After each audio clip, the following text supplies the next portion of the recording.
առհասարակ մարդու էմոցիան սառեցնելու միջոցը հարցեր տալն է։ Բարկացած մարդը ինչ անում, ուզում է վիրավորի, ուզում է վնասի, բայց երբ հարց ես տալիս, ինքը պիտի մտածի, որ պատասխանի։ Իսկ մտածելու համար պիտի այդ էմոցիան իջնի, պիտի սթափվի, ուրիշ տարբերակ չկա։ Ինքը սկսում է հանդարտվել։ Կոմենտ է գրում մարդը, վիրավորում են իրար։ Ասում եմ, հələ նայ, արդեն իմ ընտանիքին է վերում։ Ասում եմ, կարող ես հաջորդ նամակը 15 րոպեից պատասխանել։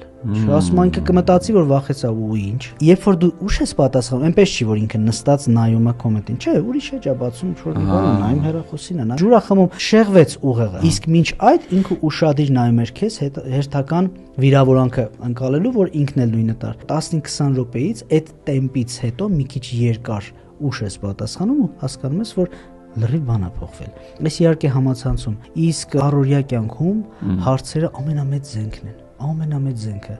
Ինչքան ուզում է մարդը բարկացած լինի։ Իր ասած ցանկացած վերջին խոսքի հետ կապված մի հատ հարց է կողմի։ Ամենակարևոր բանը, որ նախ կողմերից մեկը պիտի սթափ լինի։